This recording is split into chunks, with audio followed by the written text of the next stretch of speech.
I'm just kind of describing through science, through the This isn't conclusions of science. that. William Legge Craig is an apologist. He has never been near a science academy. Yeah. Nice. Okay. Yeah. See, this is it's speculation what you're engaging in. How is it speculation? Because what you are simply positing this mind that must exist that doesn't have to obey Without a any brain. rules. It doesn't have to obey any rules in particular, and physical? so it gets to be this thing that creates a universe in the absence of any other explanation. It's essentially you're doing God of the gaps again. This is we don't have an explanation for such and such, i.e., why there's a universe. I'm being rational. Could I explain, please? Okay. Okay. The law of cause and effect. There's Causality. two humongous reasons. Hello? Causality, right? Yeah. You can't.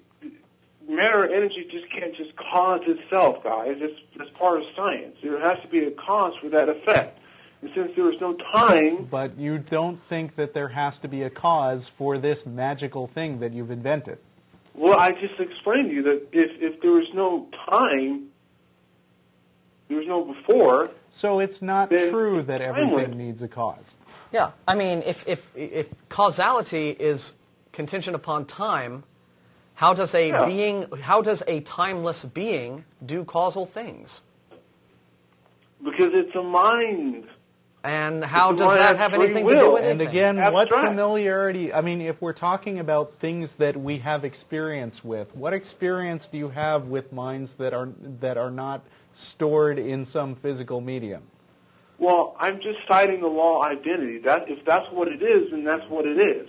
You're getting around logical objections you're making by making up stuff to which your logic doesn't apply, and that doesn't work with the rules. See, I think we're running out of time, though. Yeah, well, that is sort of here's the problem with here's the problem, Kenny. First off, you're reading Craig's arguments to us. Well, you're reading a version. You're reading a cosmological argument.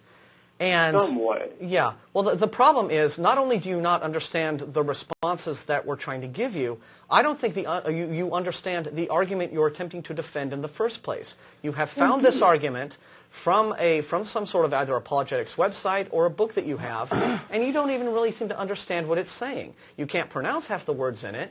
It's a very difficult concept. These aren't meant to be easy concepts, but what you haven't thought through is basic objections. What is the difference between, how can you define time versus timelessness? How does a being that exists out of time, how can you say anything about any kind of being that works in a way that doesn't have to obey any of the rules that everything else that we have experience of and know anything about has to obey? He doesn't have to work within time, and yet he can do causal things.